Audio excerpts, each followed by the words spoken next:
What up? What up? What up? What's good, everybody? Hold on. I gotta hit record on the mixer because I recorded on my end versus letting Twitter record it.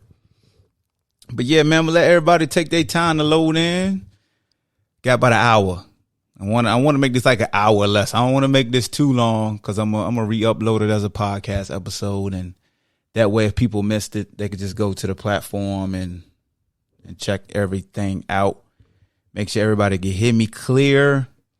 If you want to join the discussion, just raise your hand or send a request. I'll let you speak your piece. But I just want to give an update. Look, man, I'm not Jerry and these other journalists. I don't got no breaking news. And if I did, y'all know me, I don't break news. I keep it close to the vest and I let the big dogs break it. And then I respond to what's been broken. But yeah, I don't break news. That's just not me because I don't want to be wrong. So if you jump out there like you got breaking news and then you're wrong, then that's a tough pill to swallow. Then people are not going to take your word as your bond. You know, unless the person who gave me the news say, "Ball Hawk, I want you to break it." Then I'm gonna be like, "Man, you better put this in writing that you're not going to renege." Because I'm going to be upset. Then I'm going to have to serve them some shut the hell up juice, respectfully. But I know everybody's been seeing what's been going on in the transfer portal. Everybody kind of panicking. Don't panic. Relax. It's okay. It's this the business of college sports. These young players got to do what they have to do to protect themselves. When you have a coach and he's leaving the helm, you got to go out there and see what the suitors are, see what the market's saying before you get your coach. That coach may not be your cup of tea. Back when I was in school, you had to just sit there. It didn't matter. If a coach retired, coach got fired, a coach left, that transfer wasn't like that. So when people say, back in my day, it's like they say with Michael Jordan. Michael Jordan would never create a super team. Well, you know what? Mike ain't have the power like these young guys got. Like free agency didn't pop off until Mike had his team established. You know, salute to the Chicago Bulls in that front office. But you see what I'm saying? A lot of times you got to put things in context and how we grew up. We felt like we so much tougher. I'm saying like, these kids are more business savvy. Like we were just barbarians.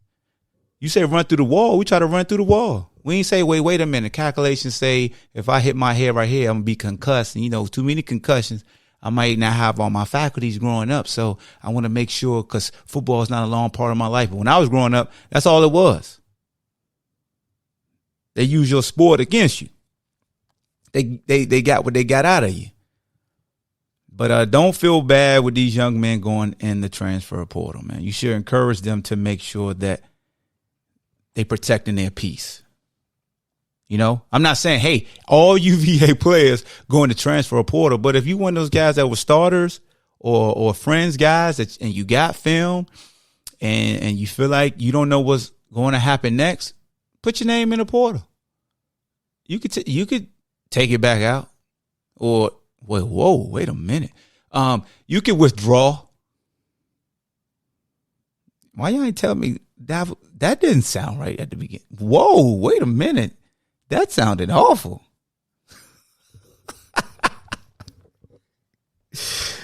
A lot of y'all like, why are you laughing? You'll get it. You'll catch the ball later. All I know one thing, I done talked enough, okay? That's my introduction. Y'all can start jumping in and give me your thoughts on all this, okay? If I wanted to just talk, I would just did a podcast episode. I came to Spaces to converse and to moderate. Y'all just sitting there lurking. Y'all still at work? Y'all in the loud place? Y'all can't say nothing back? Don't be. There we go. Okay. There we go, Luke. Let me make sure it's going through the mixer too. All things UVA. Let me get you in here. Yeah, we good. It's going through. All right. Whenever y'all ready, you can unmute yourself. Be respectful. Hey, What's going on? Afternoon. Question for you. So I'm seeing a lot of reports now that the signing of Dex as our next head coach is imminent. Are you hearing anything to this extent? Yeah, I'm just reading. I'm reading the same tweets you guys are, the same write-ups. I'm excited. If they went out there to Vegas to meet with him face to face, and to me that's encouraging, very encouraging, because I don't think anybody's going on the jet to meet a potential coach, like one of your candidates. You go to them. I think if you go to somebody, then you pretty much got in your brain that you want to close the deal. That's just what I feel. Not saying that's 100% sure, but that's my assumption. Yeah, I agree. So it was looking like over the weekend it was down to Elliott and Dex, and if the deal didn't get done with Elliott over the weekend, then I don't think he's a serious candidate anymore. It looks like he's going to go to Duke, but whatever they do, I don't want them to do it fast or rush or anything like that. However, now in the transfer portal, we got Big O's there, Noah Taylor.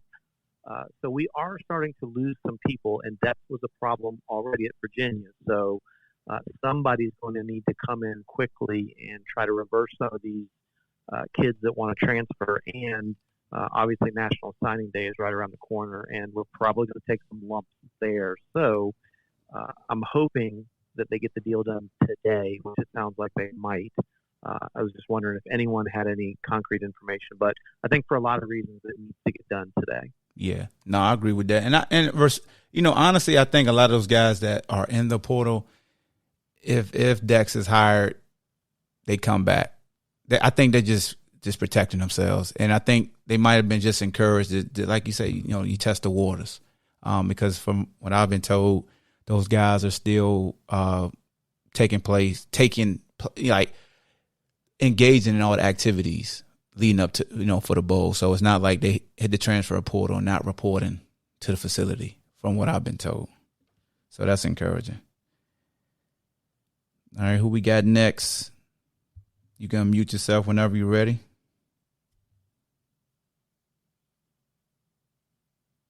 Anyone? Bueller? Yeah, it's Ron Huff here. What's up, Ron? That's one of the important things people need to realize is that you're right, the transfer portal was there for them to execute what they could see, what's out there. But if you look at the landscape, when head coaches are hired and when they leave, there's a flux of transfers that actually come in with the coach that coach is recruited in the past that are not getting the playing time as other schools that coaches have still got contact with throughout this college system that we have. Yeah. No matter what coach we bring in, I can't say for sure, but I foresee there's going to be some transfers coming in to help this coach make what his vision is of the football team. Mm-hmm. And that's encouraging.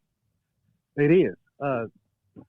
With the transfers we have that's talking about leaving, like you said, it's not a done deal until they completely done the paperwork. I see some of ours maybe coming back if Dex is actually hired. We'll see. But like I said, the transfer portal is such an influx system now where players are just following coaches wherever they want to go. Yeah. And, with Dex if Dex is hired, then I'm sure he has several contacts that, he's recruited over the last couple of years that are wanting to come play for him because they're not getting what was promised where they're at now. So it's not – the transfer portal is not the end-all, do-all of the program.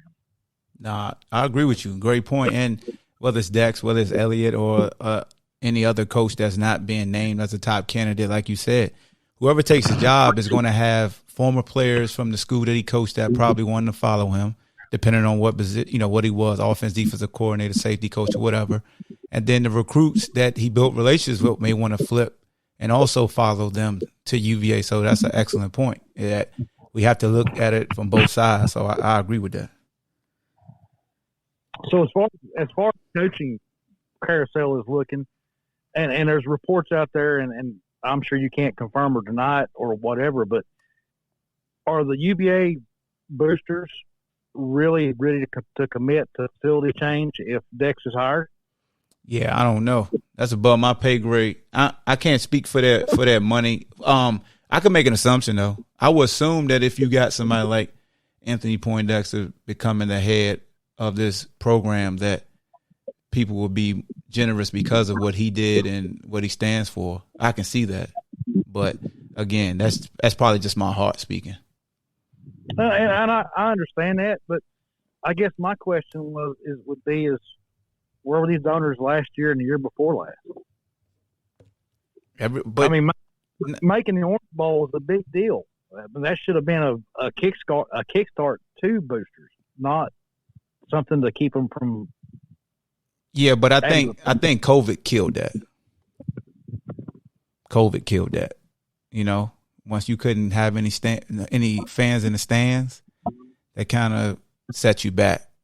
If we have an open world following 2019, 2020, it would have been at least 50 in that stadium for games because of the momentum, like you said, coming off the Orange Bowl. But you came off of a 500 season.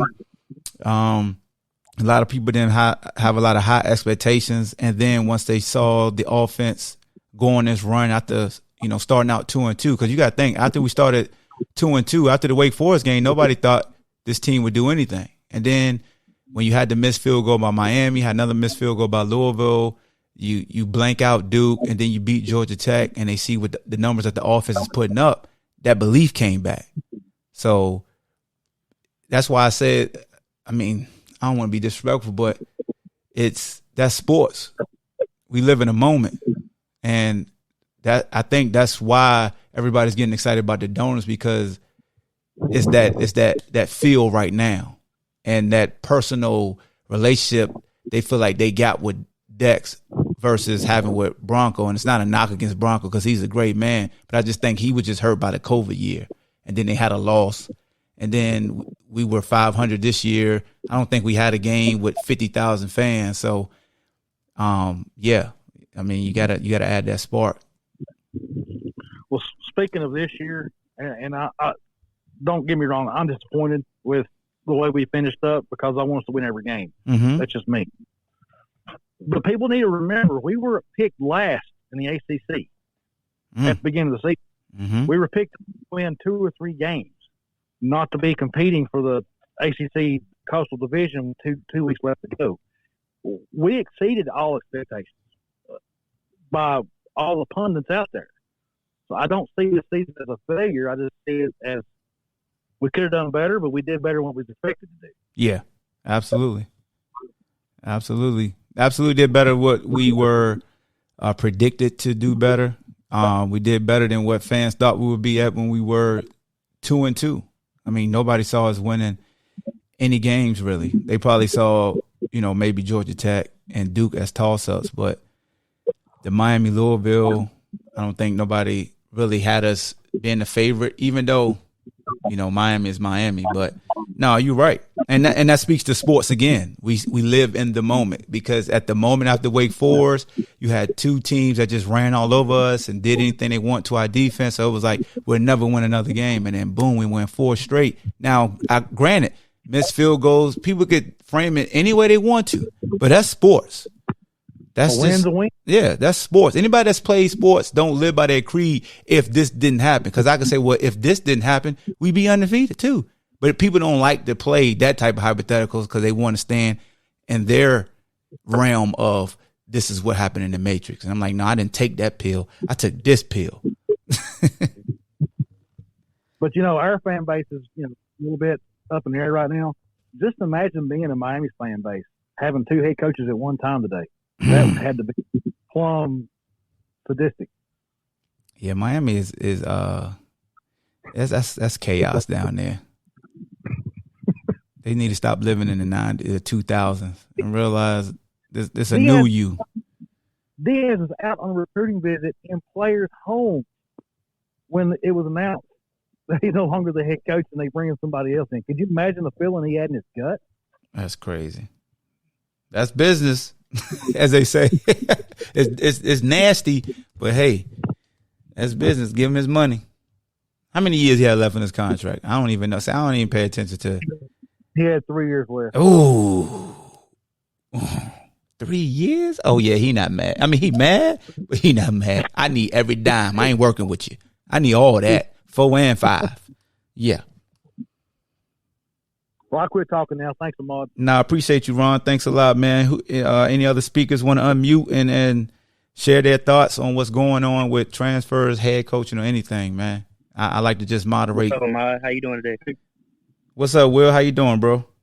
No, go ahead, Will. Oh, that's Go Luke. ahead. Oh, whoever. Appreciate that. My bad. Hey, Ahmad, I'm curious your assessment of Bronco's tenure, sort of what he inherited, what he did, and what he's going to hand off to, whether it's Dex or somebody else. But how do you make sense of it? And if you're going to give him a grade, is there a grade in there somewhere? Ooh, I like this. So when Bronco got here, he thought it was, oh, I could turn this around until, he got in the house and he realized it's a lot of repairs. We got to pull this carpet up. It's a lot of leaks over here, a lot of duct tape over there.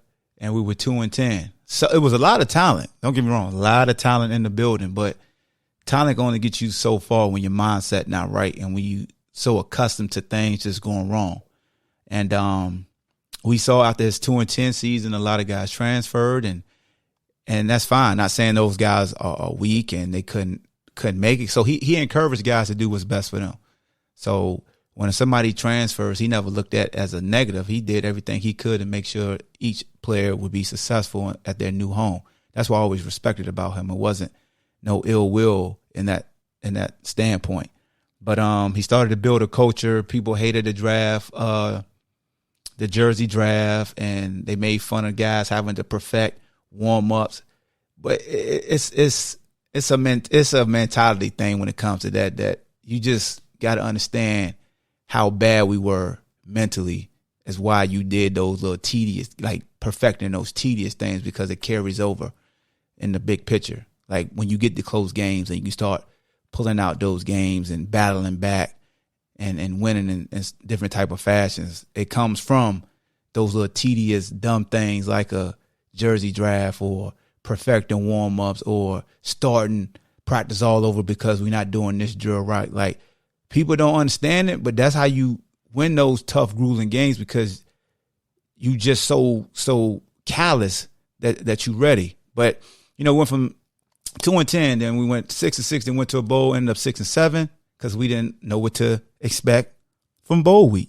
We got our hind parts beat because we were just happy to be at the bowl. But, hey, that's a building block, right? That's a step. You get smacked in the bowl, then you come back the next season. You go to the transfer portal again. You get Bryce Perkins. Nobody knows about Bryce Perkins. Everybody's questioning Bryce Perkins. And then Bryce Perkins ends up being a legit player. Jordan Ellis runs for 1,000 yards in this offense. We're 8-5. Deebo Samuels doesn't play for South Carolina. They still saying they're the big bad SEC. We pretty much take them to the woodshed. We win that bowl game, and everybody's loving it. And then the ACC just said, well, it's probably Virginia time to win the Coastal, so we'll pick them, but we don't believe it. And, start out winning that Pitt on the road ACC game. It's not usually done. They did that.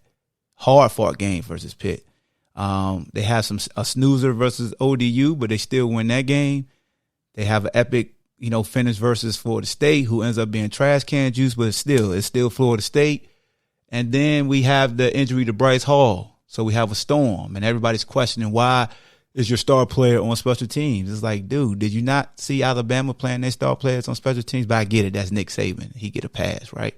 But that's what you do. You put your best players out there on special teams, because you saw, well, I ain't gonna harp on this year, but anyway. Then we battled through. We beat UNC. Then we beat the big bad wolf at the end of the year. And we get to the Orange Bowl. Valiant effort. Lose to Florida, you lose to Clemson first, and then you lose to Florida. Everything's rolling, and then COVID hits, and that takes the momentum out. And, Brendan, first year as a starter is, with empty stadiums majority of the time when you're playing at home, but we still only lost one home game that year. And we had that snoozer versus Virginia Tech. And then this year, it wasn't a lot of expectation, to be honest. Folks can lie now if they want to, but nobody had nobody thought this team would win more than 5 or 6 games. They didn't. So nobody knew Brendan was going to be this special, and he was. But they'll lie to you and say they always believed it. They lying. They a bold-faced lie. It's a minority of folks who thought Brendan could be special, like Bryce Perkins and guys that's in the locker room, and a couple fans that's just fans of Brendan. But nobody thought he'd be this special.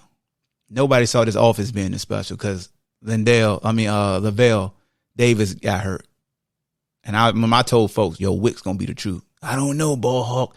I don't know. What makes you say that? I don't know. Now they got to back up. Stop questioning folks when just take their word as they bond sometimes. Sometimes it feels good to be right every once in a while, you know. But overall, I'm getting long-winded. My grade for Bronco's tenure here, with all things considered, I would give him like a B minus. Just because he had to get it out the mud. Like, it was trashy overall here, bro. Trashy. Like, the mentality stunk. The culture stunk. Not the players. Just overall, when it comes to that war and battling, it wasn't in a favorable place to be successful. Like, yes, you want talent, but it takes more than talent to truly be successful, man. It does. It takes more than just the right scheme to be successful. So many moving parts got to work in football that is hard to explain. Like, football, you can't compare to any other sport. You just can't. It's unique. It's why people call it the ultimate team sport. Every single moving part has to work in unison, or they'll find that one part that's out of sync, and that's the object. Every play. Where's the mark? Where's the buster? Who's out of place? Oh, right there. Go. Expose it. Up. Expose it. Damn. They hit it. They hit that well. But I give them a B minus, man. All right, man, that's enough of me rambling. Somebody else start talking. I told y'all, man, this ain't my podcast. I don't want to talk the whole time. Yo, what's up, Ahmad? How you doing? What's up, B?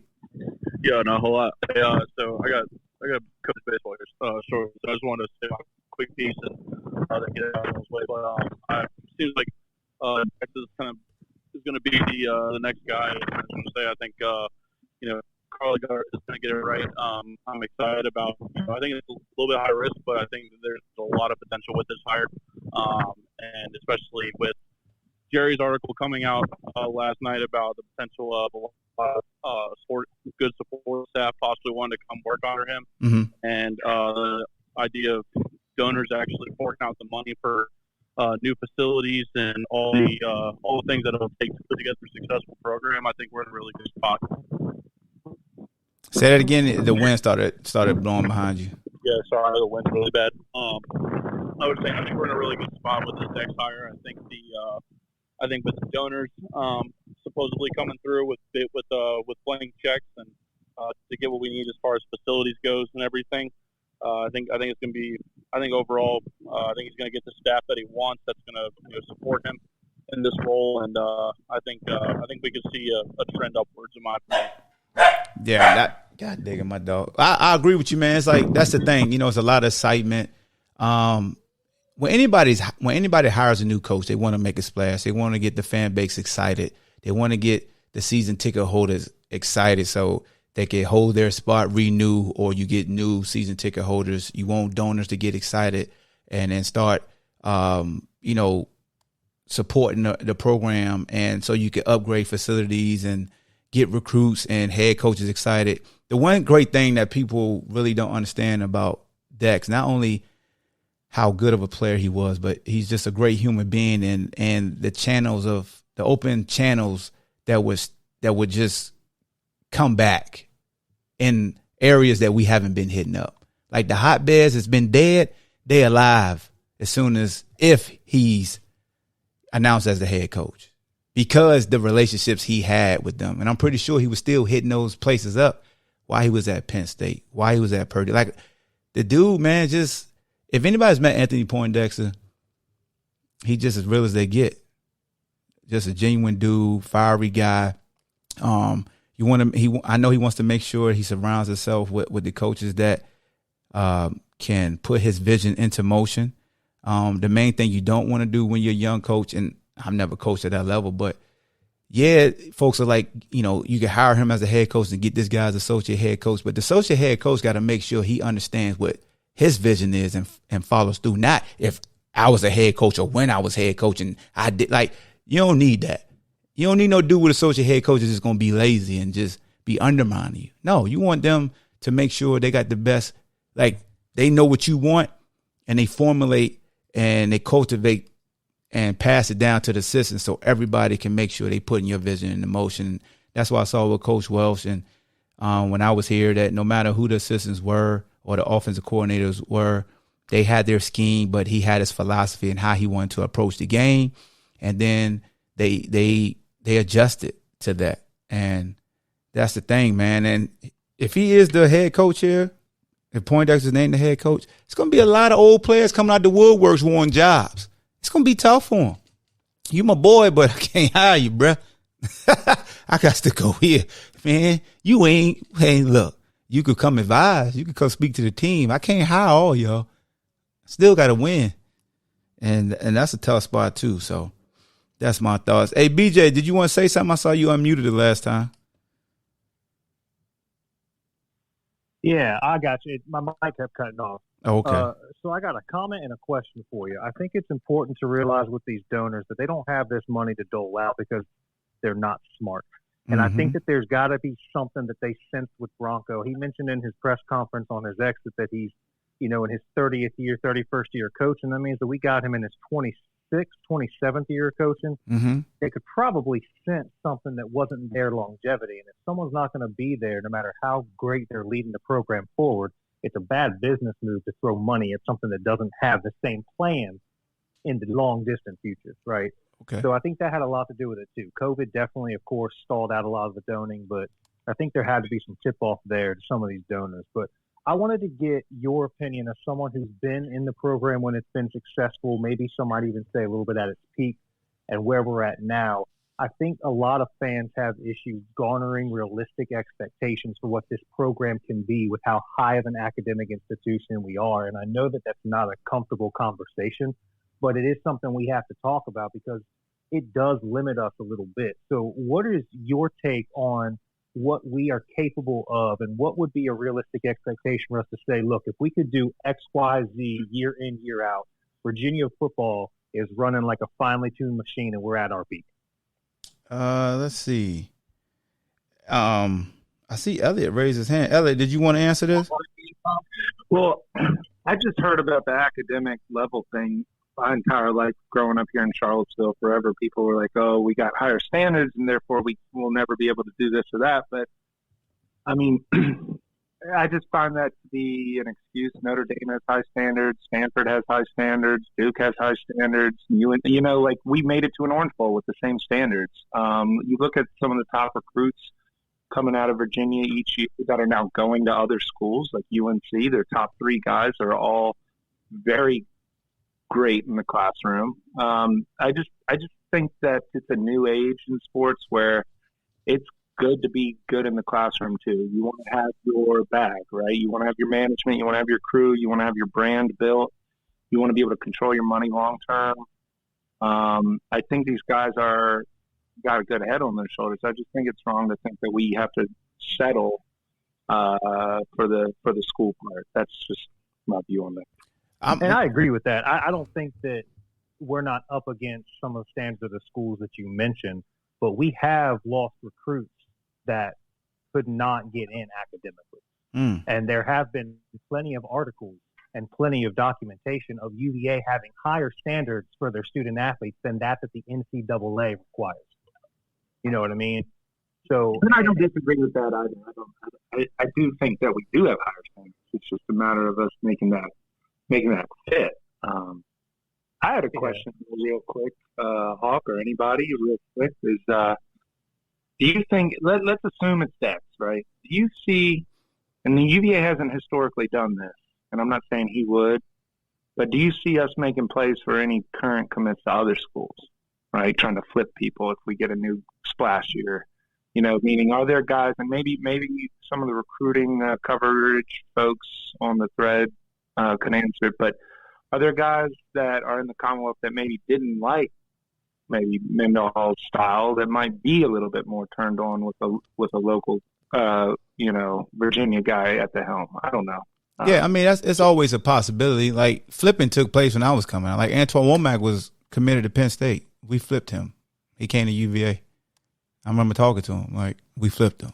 I mean, it happens. Like, that's the part of the beast. Until that ink is on that piece of paper, you ain't safe. And that's every school. Now, when it comes to UVA, the academic standards, that is like a narrative that's surrounding our school. That doesn't make us better than like a UNC or Virginia Tech and things like that. But those narratives can deter a young athlete at the end of the day. It can. Like, folks are so naive where they think, oh, these players don't be listening.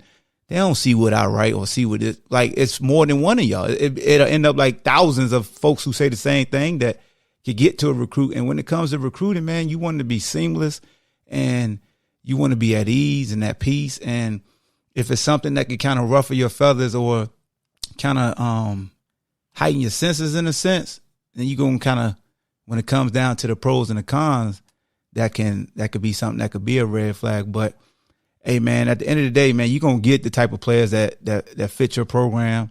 The player's going to do what's best for them. I'm never going to knock a kid and say, oh, you want to step to the plate because of our academics. No, you go where you want to go. Like, at that, it's a blessing, man, to get recruited and to earn a scholarship. And these athletes don't feel like they're entitled. They're very thankful. And if they make the wrong decision, now they have the transfer portal where they can go somewhere where they feel like is a better suit for them, because you do have coaches who sell dreams and things just don't work out. And then they have to go somewhere else. Not saying we do that at other places, but that's how the chips fall. But yeah, my main thing is I never try to make it seem like it's so hard. Is it difficult to get in UVA? Yes. Is it possible to get in the UVA anyway? Yes. You can still work your tail off. Like, if you want to go to UVA and you like the coaches, you're going to bust your hind parts and get in those books and get the appropriate scores and GPA, and you're going to get there. That's just what it is. And football's not like our basketball team, as great as they are. You got some lazy athletes out there, right? But it's also some top flight athletes that are very smart. You feel me? So I'm not just going to cast aspersion on 5-star guys. Like, they just concentrate on football because, that's just not what it is. But again, man, I don't want to keep rambling. Whoever next, that's a great question, though, Elliot and BJ. What about the expectations? I don't think we ever touched on that. The expectations of expectations for the football. Shut up, OG. So the expectations. So as somebody who played in this program, like I told folks, when they was all pissed off with the 6 wins this year, I told them, you can go back as far as you want to. You're gonna find a couple 6 wins after a 9 win. That's just. I mean, as much as folks say we got to get back to the glory days, I'm like, hello, I was a part of glory days. We won 9, and then we had 7, and then we had 6. Like, it happens. And then y'all got my coach up out of here.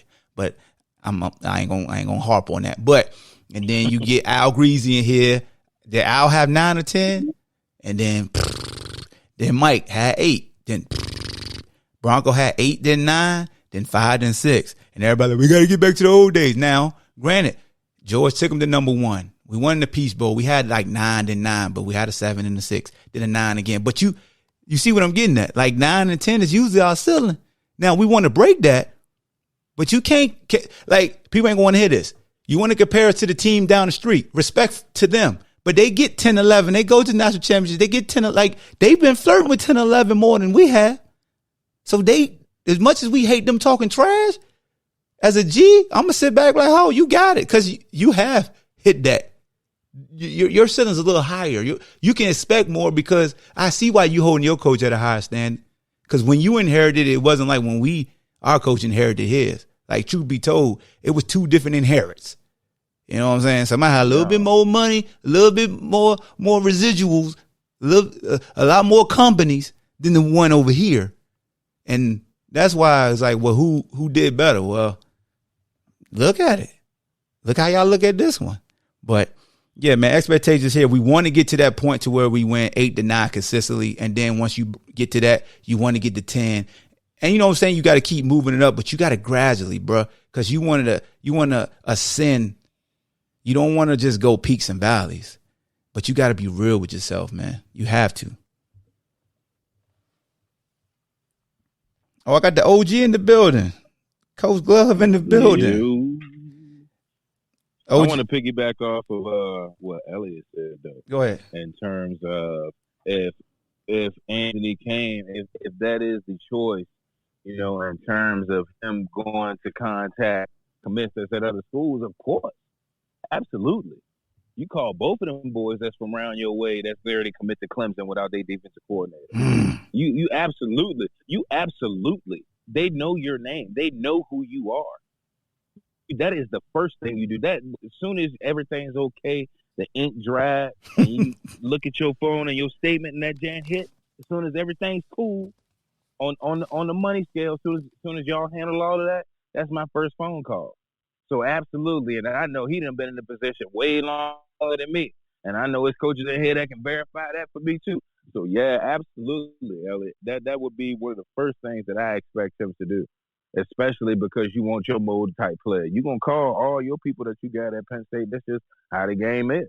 Just like Ball Hawk said with the commits. You know, sometimes kids go to a school for a coach. Sometimes they commit to the school for the school. But you know who those players are.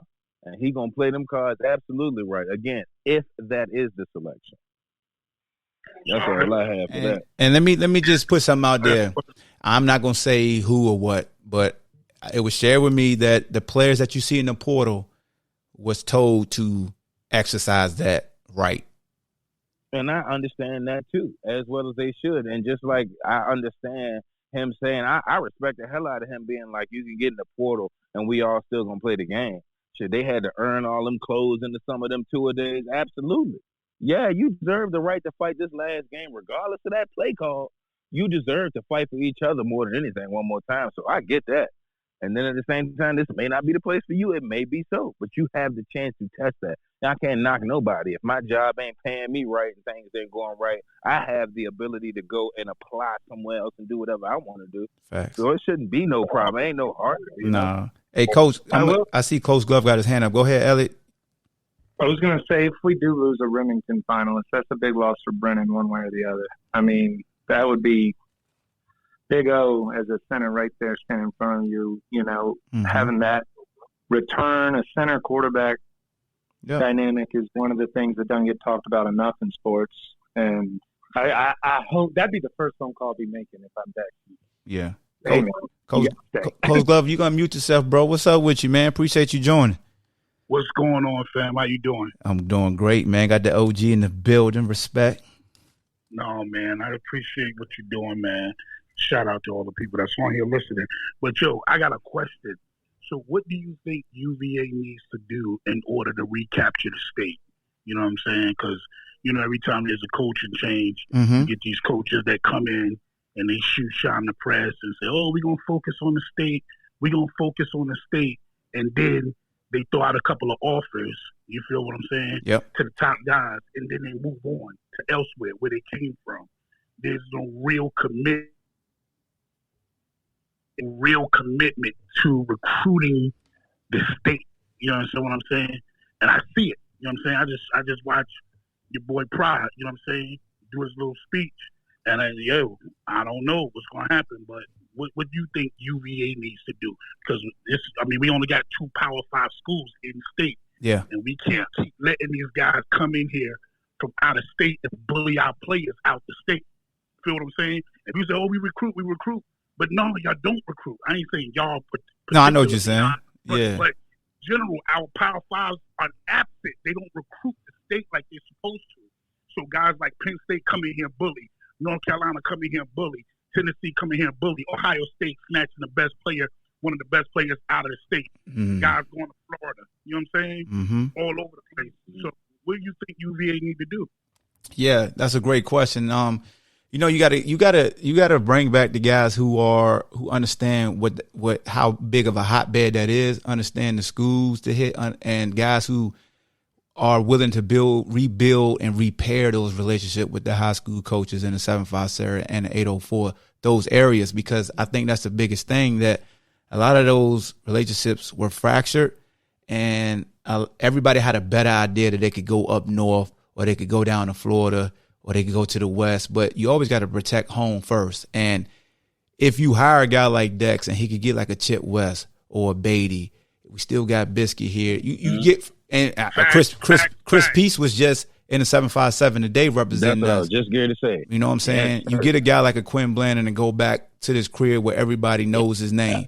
You feel me? Like you gotta utilize those resources. If you want myself as alumni to go down, like you can't limit yourself to who can reach out and give real jewels to these, not only coaches and these athletes, but also to the families, because no matter what, you got to be totally honest, and you got to make sure these kids understand and how that dynamic can work for you by staying in state, what that does for your family, what that does for the folks who cheered you on and supported you in high school, that is not too far of a drive, and just overall you being from that state and you putting on for your state. Now, don't get me wrong, man. Some kids just want to get away, and I respect that. And you know, like just like your son went to UNC, but you still speaking on protecting the state. That's what I respect, because you could just be like, whatever.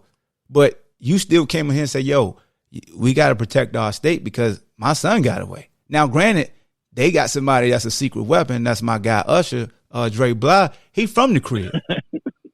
You know what I'm saying? So he know how to talk to people from the crib. Our crib is different. Richmond is different. If you're not from here, yes, that connection don't seem as like, you can be genuine, but we are very guarded folks where we from.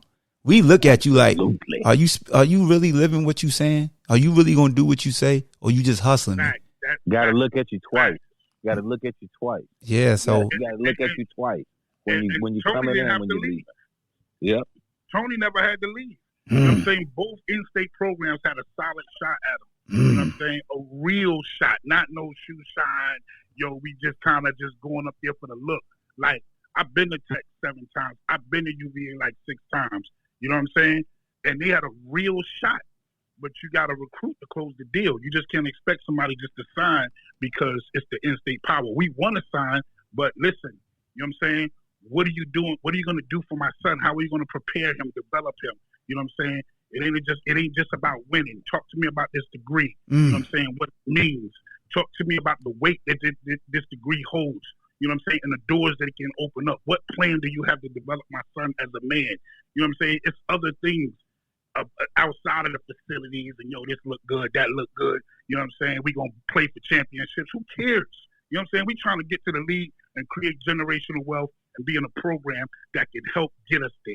You know what I'm saying? You're a Power 5 program. You can help us get there. Damn. That's from a parent that was of a top flight recruit. Like, I ain't gotta say nothing else. Yeah, that was tough right there.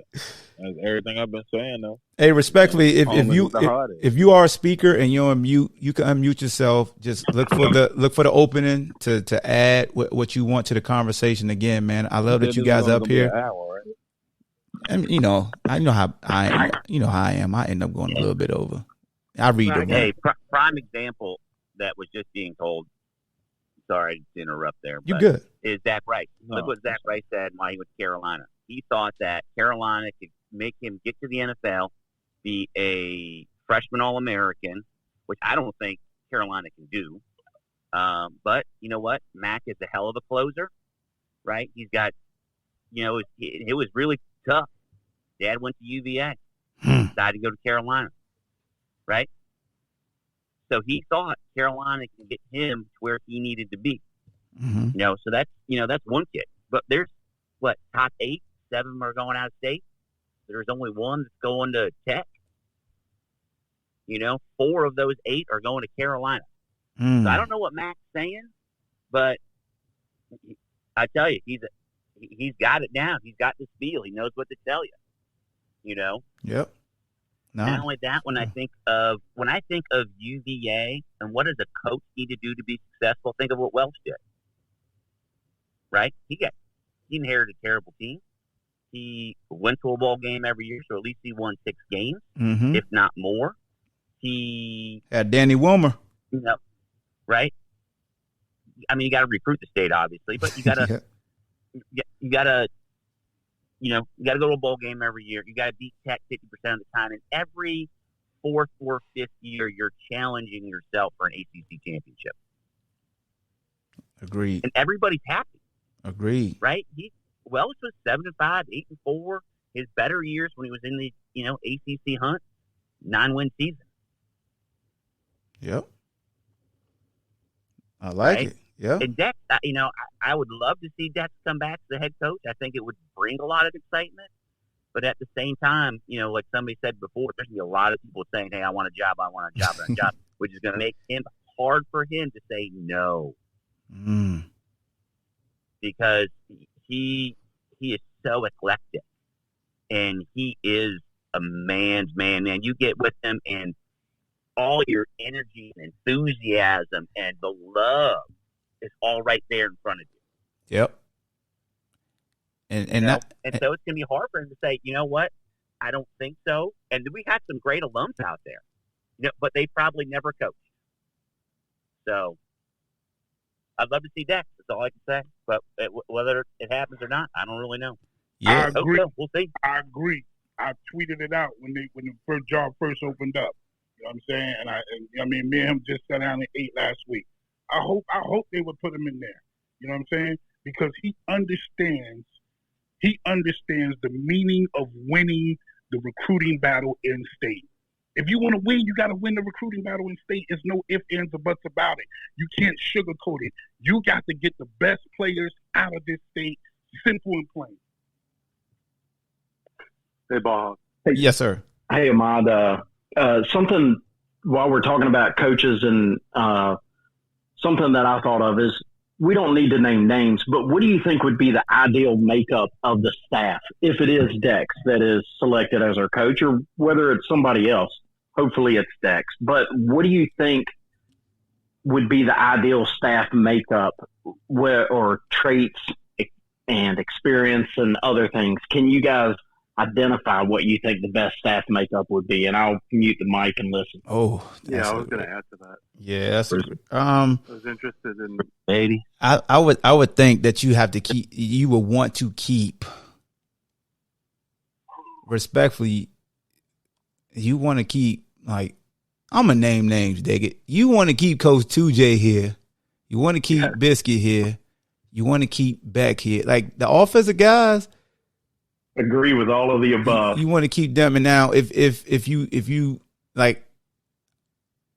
want to make sure your culture is about not being used car salesman, you don't want any turnover, then Anah's an older guy that he might be retiring soon. So I don't know if you bring Anah back just because you want to keep that unison. You want to keep that cohesion, the same guys. You don't want guys leaving your first couple of years. You want to keep that core coaching staff. Defensively, that's something that, I think if Dex get the job, will he ask for Chip to come back? He's at Syracuse. He did a hell of a job. And then you talk about Chris Beatty. He has to bring in that blend of faces you can identify with in Virginia and also guys who could coach. You want the best of both worlds. So that's what I would be looking for. Defensively, Dex is a guy that is very familiar with, the coaches that are available that can execute his philosophy. Because Dex is going to be Dex is going to be the ultimate CEO. A lot of times, coaches, man, you have your vision and you let your assistants assist. Unless you a Nick Saban, a guy that says, "Yo, I'm gonna still just coach the secondary. If I want to, I'm gonna take this defense just because I got the sweat equity." But that would be my opinion. And would I love him just to keep the staff that was here? Yeah, my homerism be like, yeah, man, keep everybody that's here. But then another part of me is I know guys like Clint Centum that has UVA ties that's coaching here, and a guy like Byron Threet that used to coach, and he coached linebackers. But I can't get carried away either, So that's why when it comes to a question like this, it's I get giddy, but then it's oh man, I'm the ultimate homer because I'm gonna say everybody that I heart, not thinking with my brain, because I've never been a head coach. So I'll be setting y'all up for failure. Yeah, I'm interested to see what offensive philosophy that if Coach Texas brought on that he would take, or if he would elevate Beck, if he's going to decide to keep some of the current staff. And I'm pretty sure not to cut you off, my bad. I'm pretty sure if he is the head coach, he's going to run the football just as much as he's going to be balanced because he understands the importance of it. You know what I'm saying? Like, not saying that Anad didn't or Bronco didn't, because they had their way.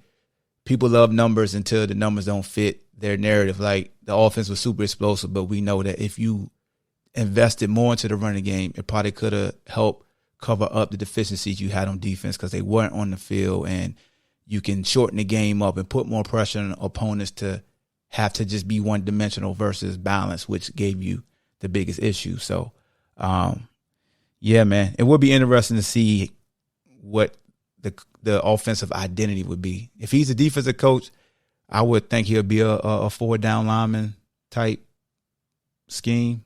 You know what I'm saying? So, yeah. Yeah, I just want to build off some of the expectations things people talked about earlier. Just, it feels like Dex is. So I'm happy with Dex. I'm kind of a younger fan. I grew up I knew who Dex was. I wasn't really knowing what football was. When I was growing up, I'm definitely considerate of who he is and his prestige and his accolades. But I worry. My biggest concern is that maybe he'll be given more of a pass than other coaches would get. Say we hire Ellis or Gaddis or Huff or someone like that. Say they win 5 or 6 games, the fans will come down hard on them saying this wasn't good enough. But if Dex wins 4 games, they say, well, at least it's Dex. He's done so much already. We got to give him a break. And so that's sort of I'm all in. I'm good with Dex. My concern is I just want equal accountability with Dex versus Huff or Gaddis or someone, or anyone else. That Dex doesn't get sort of a pass on coming in because he's already done. And I'm saying basically he's already done so much for UVA, but we're hiring now as a coach, and he's got to sort of come in now and be evaluated versus the field, not just what he's done already for UVA, because he's already in the Hall of Fame. His numbers already hired, and we get that. But we're hiring a coach now. We're not hiring our nostalgia. And so that's my biggest concern. That's what are your thoughts on that? No, I agree with that. The nostalgia lasts about a month. It'll last about a month, Truth be told, everybody wants, what would you say, the expectations, even I would say this, they'll be patient with Dex to a certain extent. If it's somebody not named Anthony Poindexter is named the head coach, they're going to get the wrath if we don't do well. Because they're going to always say you should have hired. It's going to be very unfair, but it's going to happen. If Anthony Poindexter is not the head coach, whoever the new head coach is, see, you should, if something go wrong, see, you should have hired Dex. But it could be the other way. If they're already saying that. If we have a minute. That's basically what I'm good with Dex. I'm just saying, I hope we can try to hold him accountable. Also, I hope we can try to that's gonna happen. Because look, I'm gonna tell you what. Saying, look, I'm good with Dex. I'm just saying let's not give him too much leeway. Let's get on him also. Oh no, that's why I'm about to help you. I'm about to help you. All head coaches are accountable. When you start talking about wins and losses, I don't care who you stick in there. You're going to be held accountable if you're not doing what you're supposed to be doing. Ain't no passes at the head coach. Let me tell you one thing about this fan base. That folks, he about to go off. Yeah, let me tell you something about this fan base. He about to go off. People, I'll mute my mic. No. I ain't going off at you, but he know what I'm about to get at. Because I would never forget this. This is why I know our fan base don't give a damn. When Dex was the special team coach, they talked about him like he was the dumbest special team coach ever. And I got receipts. I got all the message boards. Dex is this, Dex is terrible. So trust me, if we call a timeout that they don't agree with, they gonna kill him. Oh my God, see, I told you weren't ready. See, I told y'all. We just, for Virginia, Carla, she gotta go. I'm telling you, that's every fan base though. That's why I'll be the person that'll be guilty of protecting Dex. Because they said I protected Howard. They said I protected Bronco. Because I'm not a dude that say fire somebody. That's just not in me. I'm a positive guy. But trust me, you gonna see on this device, this app that we on. Oh, just wait. It's gonna be a troll that's gonna come from under the bridge. He gonna be like, that damn Poindexter, he sucks. I told you guys. You guys will never listen. Like, it's gonna be him. Yeah, I mean, yeah, they're out there, and I hope Dex succeeds. Facts. I agree with you. There's probably enough critics out there that will be okay. Yep. All right, thanks, man. Shout out to my dog Justin Anderson in the chat. Salute to my guy right there. You know what I'm saying? Jackie in the chat, Embrace, Max in the chat, my man Vic, Scott. Look at Noah. Hey, Goats, Noah. Bunch of goats. I should unmute you, Noah, just so you can say hello. Bunch of goats. Yo, man, salute, man. But yeah, man. Anybody else? We're doing this again this week, right? I ain't ended it just yet. I give you about 20 more minutes, man. I don't want to make it so pause, so extended that people won't want to listen to the playback, because people got short attention spans. I don't do all that cutting it up and taking the hot take from the whole spiel. That just ain't me. We're gonna have to do one when they officially. Oh, now if I end this and I get official like a referee whistle, we spinning the block. Oh god, y'all might not get nothing. Y'all might not get no words in. I'm gonna just be playing music the whole time.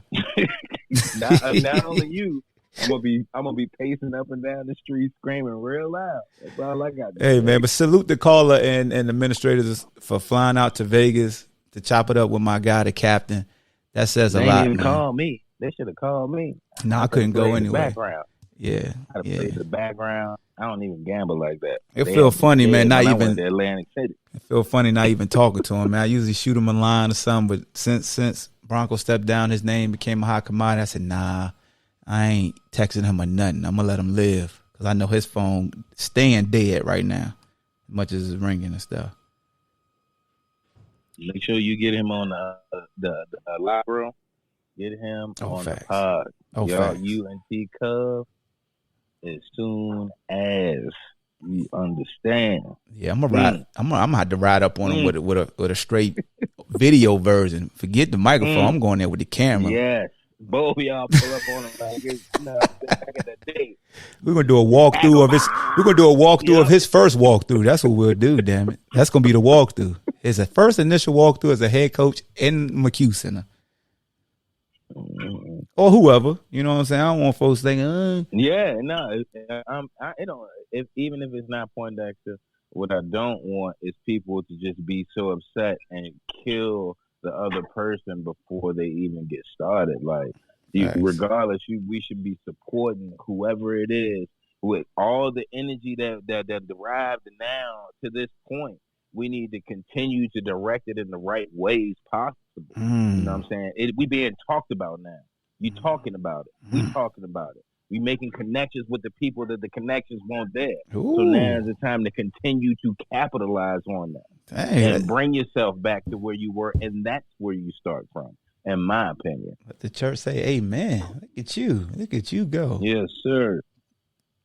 Man, you wrote that down. Well, that was freestyle. Nah, man. You wrote that down. You was reading that. I got my daughter in one hand, the phone on the other. Whatever, you was reading that. You wrote that, dog. You wrote that. That joint was tight, though. I know. You was a god dang. Oh, man. Anybody else want to say anything if you haven't already, man? I got like 15, 20 minutes. You know what I'm saying? Yeah, I have a question. So with what's going on in the ACC, there's a lot of brand new quarterbacks and brand new head coaches. And I'm just saying, or I want to get your thoughts. If we make a hire and we're able to keep Brennan and Wicks and Lavelle, with how wide open the ACC, can we expect to see good results right away? We smacking everybody. I feel like if Dex is the head coach, nobody got to worry about the transfer portal for real. Like the kids that went to the transfer portal doing was what they should do. Like, put your name out there, see what the suitor's saying while we in limbo until you know who your head coach is, because you got to get out ahead of it. So that's the business side. So none of them dudes, all them dudes know I got no ill will to them. But to speak to your question, with what we have coming back offensively and what we can do through the transfer portal to get more guys on the back end on defense, and then continue to help the guys improve that we have. I mean, it's a promising season for this team, but you just got to make sure the core guys stay, and that's why the hire is important, because somebody could be hired that these players just aren't familiar with and don't feel like they're gonna be genuine. So that's what you run, and that's every coach. Every coach runs into that. Like every new hire, you'll have some guys leaving and some guys following that coach. Because we said that, but I don't know if he was in here. But whatever coaches name the head coach, you'll probably have guys that he recruited and or was on the team he was coaching follow him, try to follow him. So, that's the beauty of, that's the excitement, man. With change, yes, sir. You could write your own narrative. Yeah, I know this is an outlier, but just to quash some fears of people. I mean, you saw Mel Tucker at Michigan State. They lost like 27 players in the transfer portal, and now they're in the New Year's Six Bowl. So the way I feel about it, I quote that Russell with the Westbrook interview. What he say? He was like, "We're just gonna try and bust everybody's ass. We'll figure out after that." That's all we need to do. We need to get back to that. They don't want the They don't want the Laker. The Laker results though. No, I don't either. Go Bulls. Triple OG. Assuming it's Dex, I feel like the portal will be in our favor because he's an in-state guy. So I'm not too worried. All right. Anybody else want to add their 2 cents? Got new people off. Got new speakers in the building. My man, Big Bro, Dwight Vick in the building. Triple OG. Hey, what's up? What's up? Hey, look. You guys know me. I'm a huge Dex fan. I played against him in high school in the VHS All-Star game and also competed against him for 3 years at UVA. One of the best athletes I ever competed against. And I got the credibility to say that. Competed against Ed Reed, Allen Iverson, Torian Gray, and others at safety. He would be a great hire, but I don't know who the caller was. But I have the same feeling for our guy Pry. I think when you bring in, especially Dex being a legend, Pry was there as a GA and went left and did his thing, but he was there for the start of our run. I think it's critical if Dex is a guy, and I know it's only like 250 people on this call, but fans got to understand he's got to do his due diligence and get his staff. It's okay for the staff to be diverse because the pressure he's going to get is the same thing Pry's getting at Tech, where you have guys campaigning for more players like hire this guy. And it's not a simple fix as even with Dre Bly, I love Dre, but Dre's in a great position because he's not the head man. So he can kind of focus on coaching his positions and recruiting. When you're the head man, and I'm just speaking from what I know and seen, it's the radio interviews, it's the commercials, it's the ESPNU, and all the different things, the fundraising. There's a lot that goes in, so your staff has to be critical. It can't just be, oh, let me get my guy. When we won that Orange Bowl together, we beat Miami together. It's got to be a staff that can do up the X's and O's. And the nostalgia with that we're having the same thing with Pry as our coach is great. But like I told people, he's got to win, not just the recruiting battles, because don't get it twisted. Hawk knows this because we're brothers. We're extremely tight. I'm tight with Elton Brown and all those guys. But not Welsh, but London, he did a great job getting guys there.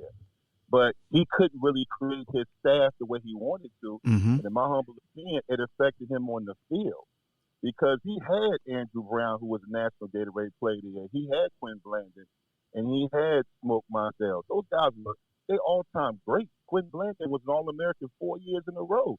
But when you don't get your people, just put it this way, the staff, and for the former players on here, whatever sport you play, they know this. The staff is just as important as the locker room because the staff is the brotherhood from the administrative perspective. Facts. Those guys in those meeting rooms, when they're talking about, should we suspend this guy or should we just suspend him for a half? You know what? Let me call his mom.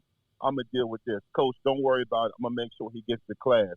It's not just about Dex with the visor, you know what I'm saying, that we know him with the toothpick. We know that, Dex, but this is a different situation. So I just caution people. I'm telling my people over on our side the same thing. Everybody wants this to be the golden era. This is a new era. Transfer portal, social media, expectations for both programs are going to be through the roof because of the nostalgia and the excitement. But at the same time, I just caution everybody, if he's the guy, or whoever the guy is, but if it's Dex, he's got to get his people in there. If that makes sense to everybody. Absolutely.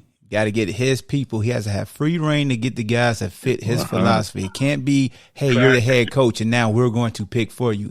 It should not. No. No. If I'm going to fail, let me fail doing me. Not because that's what was so unfair about Mike, and that's what caused resentments and second guessing and undermining when somebody's hired that you didn't even want.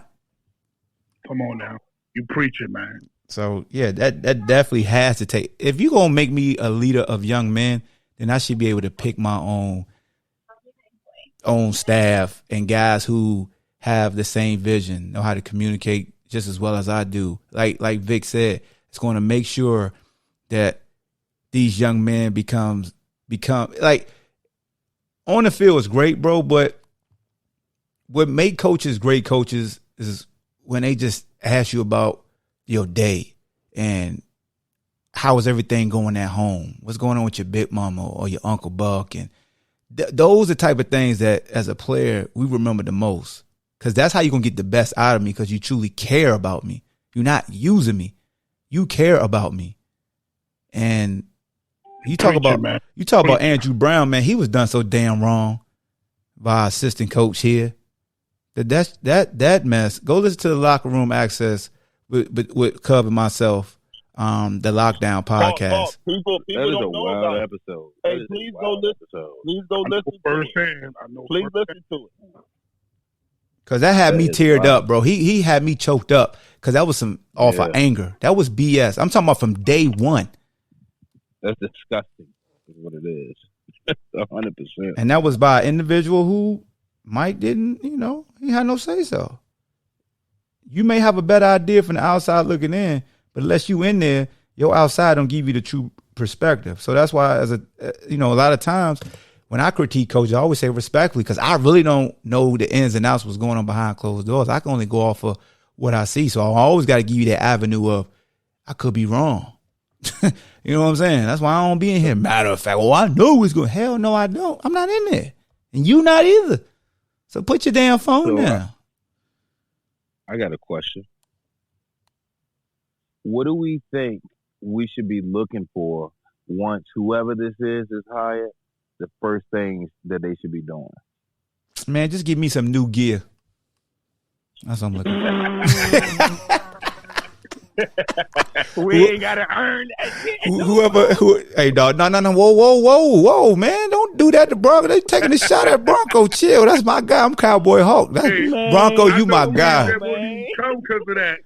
Bronco, that was not Ball Hawk that said that. We still brothers, man. Ghost Riders. That's me and you, Bronco. I don't know that dude, Bronco. I ain't never met him.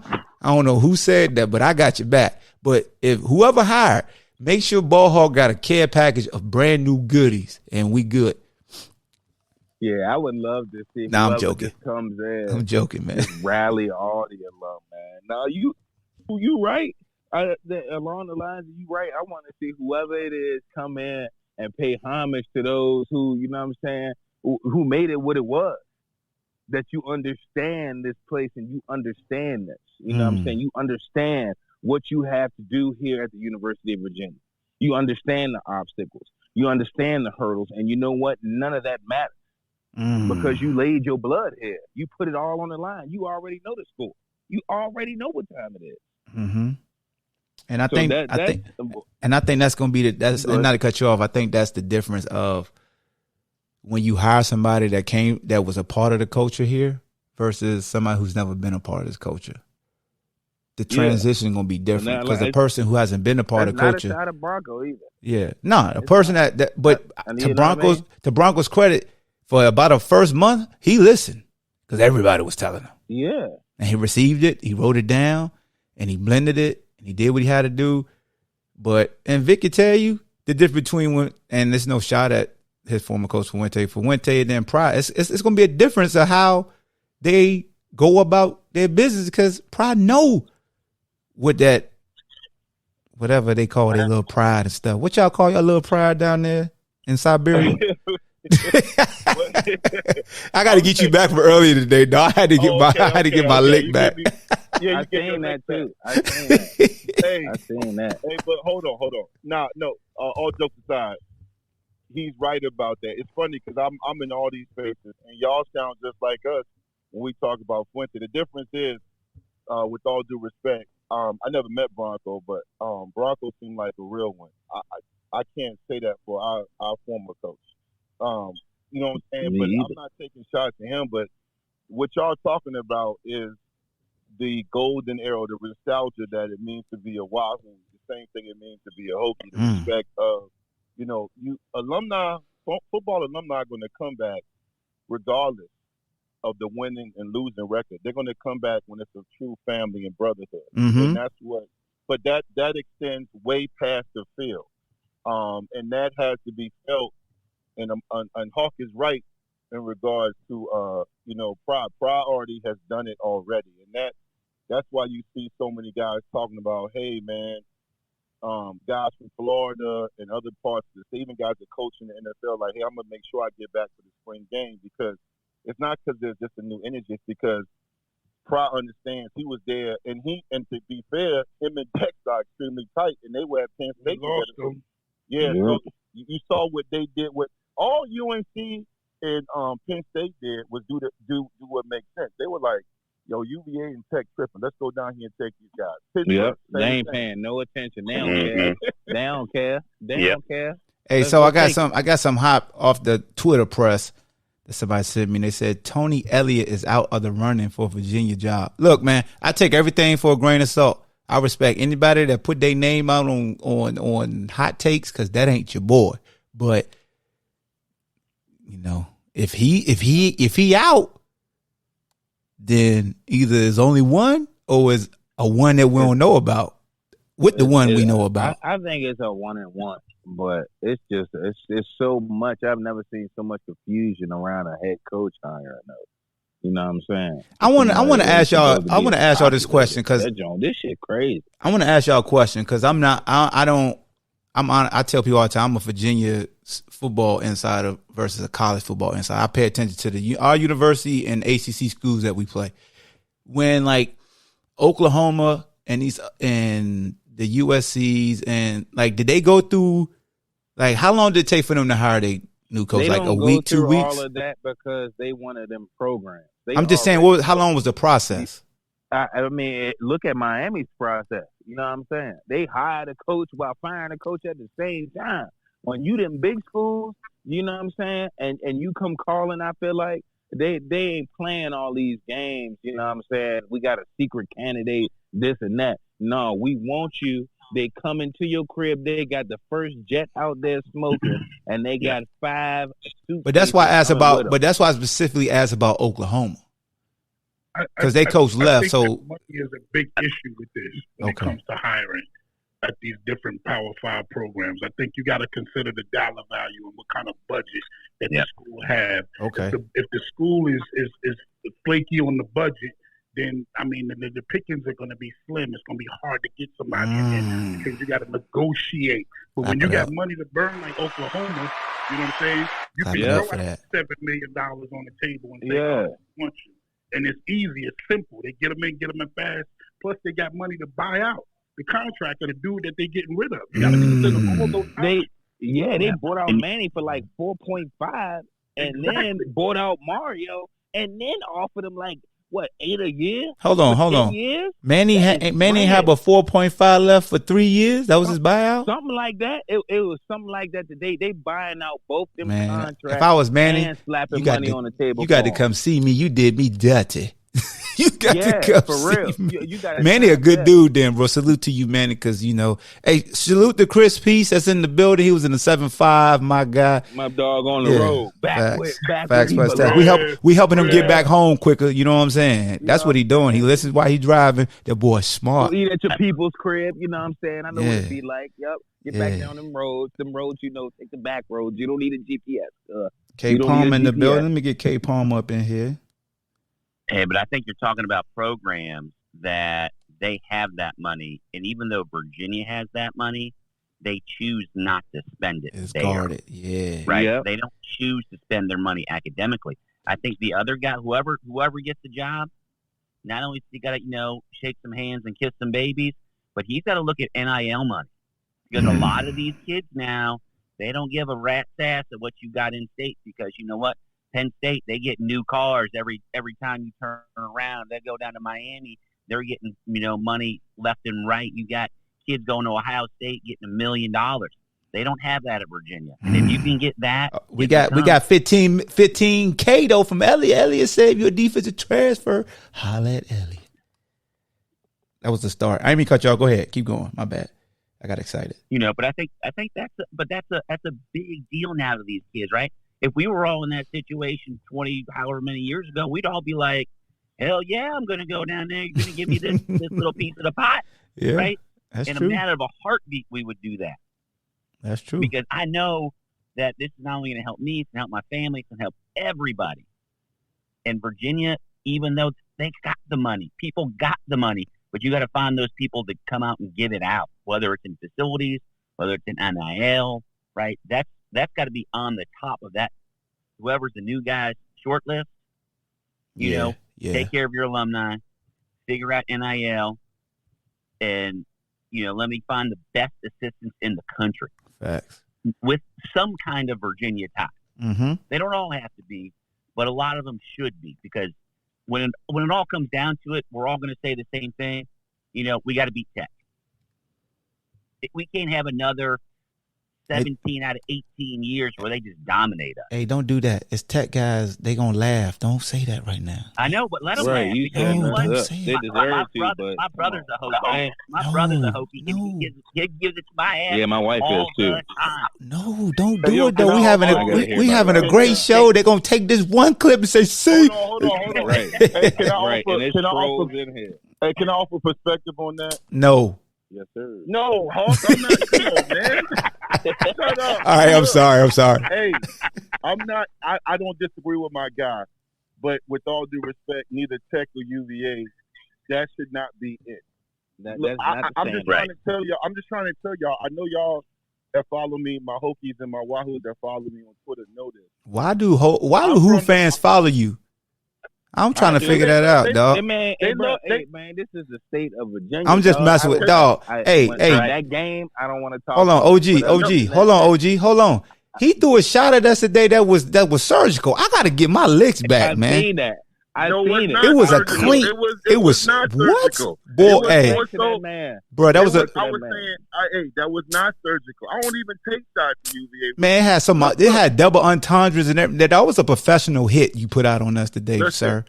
Can't believe I'm you. not allowed, I don't. It was if clean. you go through my time, I ain't talking no more. I'm gonna make you the host I don't now. feel- Make you the I don't co-host. take shots. I Nope, don't take you shots. co-hosting now. I ain't I talking no don't more. take shots. Since all these who's follow you, I'm done. I'm out. Hey, remember now, growing up, UVA was my school, and my UVA followers love me because I do so much more beyond talk Tech and UVA. Now you try So to. look, Yep. at the end of the day, let me tell you something. That's the one mistake I hit with both programs. I played during the era when both teams was ranked every time they were playing for so much more, even though we weren't conference affiliates. Facts. If beating us or beating y'all is it, we both gonna lose. That's right. If y'all, Try if to y'all get back to them fruit bowls. Get Come back on, to them man. fruit bowls. That's right. Yo, it's got to That's be what more. I it's know about. it's a rivalry. You know what I'm saying? I know with some people that it don't matter. We can only win one game. I have never said that. Not me either. Thank you. Thank you. I refuse That to. is poor. Piss That is poor. poor. And look. Let me tell you something, bruh. I'm Petty Hawk coming out right now. Everybody care about, we got to beat Tech. As soon as Bronco put up a clock to follow through what y'all said, he's taking it too far. All he doing is thinking about Tech. I'm like, fool, Man, you. get that clock outta It was here. your idea. I'm just telling to the fans it was their idea. He just listened to him. See, that's what I'm trying to say. Don't play both sides. Don't say we got to beat Tech. Then he follow through and say beat Tech. Then he put a clock up, say beat Tech. Now you got a problem because he want to beat Tech. It's got to be more, bro. More than just Tech. Ohio State. It gotta be more. Oh no, you're right. I'm with you. I'm just being Petty Hawk, just making sure, hey, brothers and sisters. Hey, yeah, people tried to treat me like I was crazy all season because Hawk, what was the word I was bad? Expect. Man, if you say it one more time, I'm about to mute you, bro. Somewhere in the last 20 years, it done dropped. So, when I came up, it was all them fruit bowls. We was playing them big schools. They knew what time it was. Beating Auburn on the road. Yes, Auburn, all your big schools. Y'all played everybody, and it's several people in here who can vouch for that. And it won't about Tech. The bowl game. It won't about Tech, and it won't about the Wasabi Bowl. I'm trying to tell you. Hey, I played in the Micron PC Bowl, bro. We're gonna take them gifts. You the lie. I don't know that either. I'm gonna take them gifts. Get all the gifts. And I listened to the John with Joe when he was like the military bowl got the best gift. Ooh, I bet they do tax free. Hey, they earned it though, because they got to take it to the woodshed, yes, so the gifts better been good. Respectfully, because I got to take it to the woodshed versus Illinois in the Micron PC Bowl. Them gifts was awesome. Anytime the gifts is awesome, you get your ass whipped. I'm just trying to tell you. But we got to get back to the fruit bowls. You know, them after New Year's bowls. Now is where it is, but that's where we were. And then you can't use. I'm not used to using academics as an excuse. James Ferrier didn't use that as an excuse. What? Kenny Pickett is a Heisman finalist. You know what I mean? Dennis Haley, that wanted an excuse. All of these players that we done had, that it was never an excuse. The academics, they couldn't come here or this and that. It was the expectations, and just like you said earlier, if you want to play ball here, you'll get here. You want to play for this coach, you gonna get here. You gonna get here. I don't buy it either. That's why you never hear me say it. I agree with that. That's why you never hear me say it. Those of y'all that's not talking, y'all should mute your phone and respect the ones talking. There's a lot of background noise. Oh, okay. Hey, so I just want to say, Fake Slide is a Heisman finalist. Salute to Kenny Pickett. That was terrible too. He put them defenders in a terrible situation. That joint was clean. Nobody ever thought of that. I was pissed off on him. And I can't blame him, but at the same time, you look at what position that puts the defender in. If they would have took off and scorched him, you know what I'm saying? They would have said he was sliding. That would have been an ejection. He'd have been out of the game. But you know, somebody they could definitely use that to their advantage. That was a smart play. Ain't nothing wrong. There's nothing in the rule book against that yet.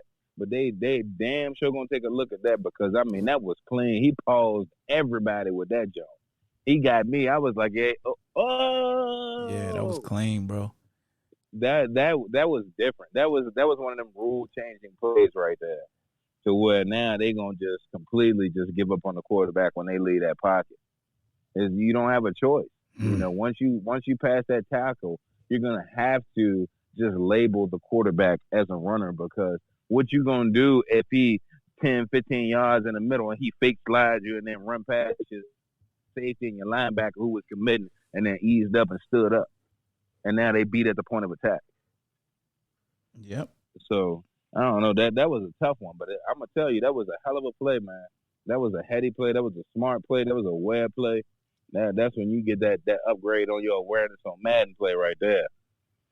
Yeah, that was clean, man. So look, man, we got like 10 more minutes. I'll let you guys who want to talk go ahead and talk. Hey, quick question. Just like, let's just say, obviously Dex gets it. Do you guys foresee a group of players out there, maybe in-state players, that would flip this recruiting class? Yes, absolutely. Call them boys at Clemson. And with Tony Elliott, let's just say he is out of the running. Do you think that means that he's going to Duke? That's a big decision for him. No disrespect to Duke. I would think so. He deserves his chance. You know, he's been interviewing for like the last 5 years. I don't see what the holdup is. Yeah. And we got coordinators out here that got high school resumes. We ain't gonna get into all of that. Yeah, it's all about what you know what I'm saying, what you see in the program, what's coming in the pipes of support, because it's a great situation where he's at in Clemson. Like, you know, and anybody, like you're a coordinator and schools want you to become the head coach. You got to weigh the pros with the con. But yeah, man, I would hope that he becomes a head coach at Duke if that's what he's been doing. I really do. Yeah, I really definitely do. Because he got a strong push back here, and I do not understand that. What his due diligence? What happens? What happens if whoever becomes the coach here tell Cutcliffe come be the offensive coordinator? You said who? If whoever is the head coach here, go get Cutcliffe as the offensive coordinator. I don't hate that. I don't hate that at all, because what we need to focus on is, if it is that, we need to not set him up for failure. And I mean, I'm pretty sure that's what, you know, Carla and them should be working on. You know, building that support system around him, that cast, is what's going to matter. All those other coaches and assistants, what's going to matter. And a man like Cutcliffe, with an extensive resume of him, I would not be mad at that at all. Do you think that sort of undercuts Beck? Like, let's say we try to retain Beck, does that sort of undercut him as, you know, sort of developing the QBs, which is obviously Cutcliffe's like your bread and butter? Yeah. I mean, you can look at it that way. It just depends on Jason, his mentality. Yep. You know what I'm saying? If he has a ego and he feels like that's to each his own. Yeah. That's a good question though, because that could be. Yes, it is. That could be something that you have to think about. That's something for Dex or to whoever to be named is going to have to decide right there. You know, but and at the same time, that's a question that Jason gonna have to answer himself. I feel like, you know, Jason seemed like a guy that's. I don't want to speak for him. I'm gonna shut up. He seemed like he cool as hell. I ain't gonna speak for him. He 10 toes down. He seemed like he real quiet. Oh yeah, he definitely cool, but I ain't gonna speak to he real quiet. his football aspirations. That's why I stopped, because I don't want to put something out there in the universe. But two things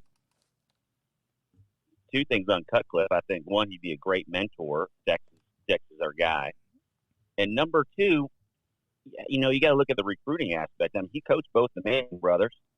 Arch Manning's sister goes to UVA. I wouldn't mind having a number one QB recruit come to UVA. Ain't no way in hell. Why you shoot that man down there quick? He couldn't even. He couldn't even finish, and he said no way. I'm just throwing it out there. Yeah, respectfully. Yeah, exactly. That's all I can tell you. I wish for things like that. Yeah, you can dream. Yeah, facts, you can, bro. I'm with you. The reality is, more than the coach, the nostalgia, as Vic said, the home shit that you fighting for, right there, that's a completely different fight. You fighting against some big bags over there. Facts. And that's bags that we don't have. Got my man Weeksy in the building. We got to stay in our lane. Ain't no bags no more. Everything is legal and on the table now. Yep. Even still, you know. NIL did that. Talk to him. That's fact. Even still, like when you look at a program like, even still like UNC in Texas, I feel like their NIL offerings are nothing of what we could offer. Right now, we need to generate something. Somebody needs to figure out something along the lines to give fact. These guys that, Listen, you know what I mean? That's that. Fact. And I can 100%. verify that because I do my son's NIL. You understand what I'm saying? We could have easily went to Alabama or Ohio State. You know what I'm saying? And we was just thinking NIL. But NIL should not be the main reason why you pick a school. You understand what I'm saying? That's a benefit, and everybody ain't going to benefit from it. Everybody's not going to benefit from it. You use it for what it's worth. You understand what I'm saying? You get a little deal here, you get a little deal there. You understand what I'm saying? There's more than you had before, and you move on. Those who can capitalize off of it, capitalize off of it. But that shouldn't be the main reason why you pick a school. And that's what everybody needs to understand during the recruiting process. You don't pick because you think you're going to get $10 million or $1 million in deals at that program. Come on, man. That's not even the real world. Yeah. What about Danny Rocco? Danny Rocco. That's a good name, too. I wouldn't have been mad with a good Rocco name. coming back either. That's a good name. I wouldn't have been mad with a Rocco coming back either. That's solidified around here. Pay respect. I take my hat off for that. Big Ray was in here. I know Big Ray, Coach Lyman and stuff. We got to keep my guy, too, Jizay, though. We got to keep Jizay.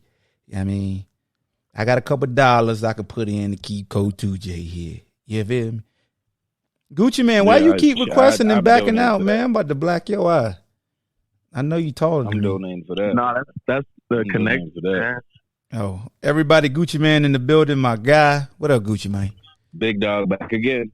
What's going on, man? I just be What's liking good? to hear what y'all be talking about, man. He ain't lying For real, either. man. It's a lot going on, but How you holding up, stay bro? patient. Yeah, Stay down, big dog. Stay No, down. I'm doing Stand good, forward. man. good. Hey, Hawk, I got a question, and y'all probably already covered it because I'm late getting in here. But are we pump faking with our recruiting right now? What you mean, With pump not, faking? with the coaching situation. Like, I just feel like I think recruiting moves being made from other places. What's your take? What's your take on just recruiting right now, and on where we are with this coaching hire? Yeah, same thing. I feel like so. Here's my thing. When you look at other situations, like when a coach left or they severed ties, the search went on for about a week. It's just we super excited and we living in it now. Like, outside looking in, it don't hit you as much, but then when you going through it, the day feel like it's long as hell, and it hasn't been a week. I feel like if they don't make an announcement by Wednesday, that's when we got the news, I give you a week to do your due diligence. And if it really is, that's because I know he was on a recruiting trail, and then he up in Vegas now for his Hall of Fame. So I understand that if it's ultimately him, then I understand why it took this long, or even somebody else, because I give you a week to make sure you get it right. But when it comes to recruits, that's the unfortunate thing, man. Like, they in limbo. They committed to. I'm gonna be transparent. I committed to George Wells. I didn't commit to UVA. Right. People ain't gonna want to Well, hear you that. committed to where? I didn't. Huh? You committed to where? George Welsh. Oh, ooh, I thought you said someone else. No, I committed to George Welsh University. I didn't commit to UVA. He is no, who. I understand that too. That's why I came. Pause. Whoa, wait a minute. That's why I enrolled. Whoa, God, dog. Nice. Sheesh. Let me take a hold on.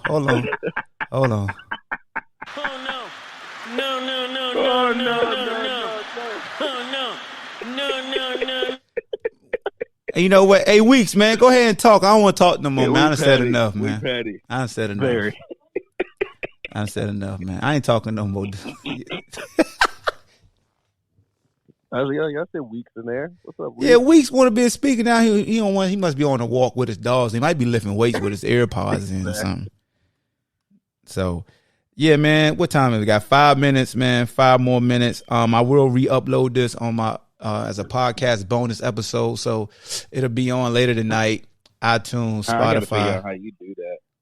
My mixer. So I got a Rodecaster Pro, side of the Rodecaster, and you could just record it onto the mixer itself. You said what, girl? Hey, Hawk, I just had a quick question or a statement and question, but I was going to say, piggyback off something you said that, Okay. I think this fan base, we really do need to give Dex, time. That's going to be something that we're really going to have to do. He's definitely going to require time. Facts. And you mentioned a name that I've kind of been wondering about, and I'm wondering if you think he would be a good fit. Is Manny Diaz? He's probably got something against Miami. Just kind of wondering, do you think he would be a good fit, and would he work with Dex? It depends on like the relationship Dex has with Manny. I think in any coach that he brings on staff, you want the majority, you would like for them to have some type of working relationship, respect level. So I don't know how good he knows Manny. But yeah, that's a great question, because that's what you want. I mean, a lot of guys, when they become new head coaches, they already got in mind like who they would reach out to, and so yeah, I don't know I just wasn't sure if he knew if they had a relationship or not. Yeah, I don't know. I think he would give us, some ties into Florida as well. Yeah, he will. He would. I know Al Greasy went right to Georgia Florida. Tech as a consultant when we let him go here. Shout out Ernie Sims, man. We've been down there. We coming to see you, big dog. There's Weeks. 80, what up, yo? What? There you go. Would you just finish your set? Yeah, man, I just got off the set, man. So my fault, man. Getting that workout in. Mm-hmm. No, I was getting my juice game up. I was getting some beats, man. Okay. Beat juice. Okay. Yes, sir. But yeah, man, I'm excited about man, and personally, this great for obvious reasons. I think he's been primed and groomed for this. He has the experience, and at the end of the day, man, he believes in orange and blue like we all do. So facts. Hopefully, they do their due diligence, man, and we get this thing done. No, I'm with you. And shout out to Rowan. So he wanted me to give the story about Dex doing a 98 Virginia Tech game, but I wanna wait to get that story, like hopefully get hired so I could relive that story and why it's a great hire. I'm gonna say that I ain't gonna tell that story again just yet. That's my ace in the hole of where I could get hype. You know what I mean? Man came in there on crutches. You know what I mean? Said a lot of grown man ball, something you got to deal with. Because when I relive it, remember, I'm reliving it. It ain't me talking. But yeah, man, I appreciate everybody, man, supporting the spaces, bro. OG, you having the spaces this week that you want to let the people know about? Yeah, Wednesday, pull up. Wednesday. Wednesday, what time, you know? I say 9 o'clock. I got to work all night tomorrow. So all right, so Wednesday at 9 o'clock. Wednesday at 9 o'clock. Make sure y'all give OG Who a follow, man. It's definitely entertaining, informative, never dull moment with my guy. Never a dull moment. So make sure y'all support him Wednesday at 9. I'm looking forward to that. I'll pop in there, of course. But if some breaking news pop later tonight, you'll see me reappear. Yeah. I don't know when the next time I'm going to do a space. I'm going to do a space whenever the news pop. Now, if it happens Wednesday, I'm going to let OG run that. We not doing that. If my guy got a set and the news pop, I'm going to let him do the space. I'll do a recorded podcast, but I'm going to let my guy run that day because he already called dibs. He got next. He got his 5. I got to wait. But salute to everybody, man. Salute to my dog, Coach Glove, the OG, man. Appreciate you taking time out your day, man. Definitely. I appreciate you all. Yes, sir. Big dog, Haley. Big dog. I'm with you, dog. You know what I'm saying? Man, Haley said he used to dunk on people. Did you hear his episode, Captain? Hey, look, I heard it, man. I know he's saying when I was posting the TBTs and threw his pictures out there. Haley be that's lying. what I want back. Hey, yo, shout out to Danny Nickel. Hey, Danny, I need a great stat today. Just give me a great stat on something, bro. You know what I'm saying? Give me that deck stat.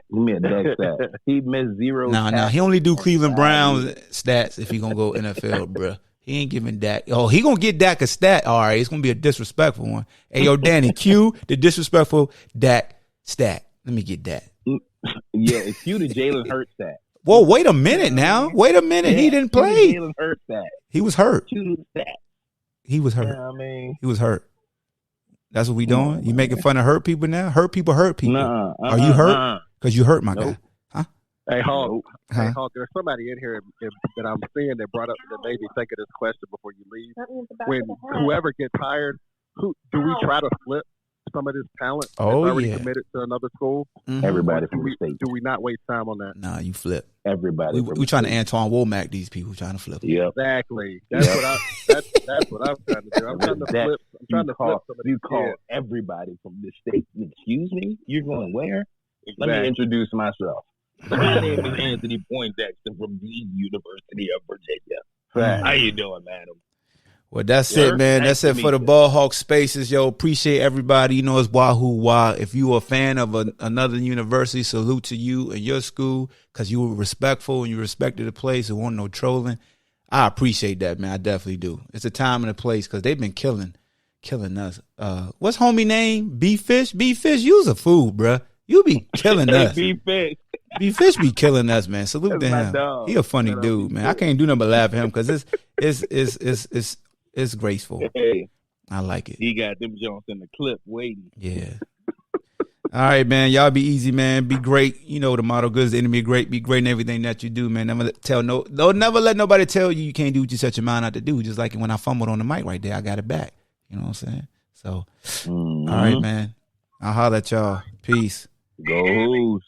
Later, homie. Later, my guy. Appreciate you jumping on, man, in the middle of your sets. I know you was doing dips or something. You don't do no legs. Yeah, right. I don't put no weight on my back no more. Hey, man, don't be like that old police officer, that old security guard with the damn defense mechanism videos talking about this. You got the gun pointing right here. This is what you do. Don't be that guy. All right, bro, babe. Peace to you, man. Appreciate you. All right, dog. Later. All right, peace. All right, thanks, guys. Salute everybody, man. Thank you, guys and gals. We out.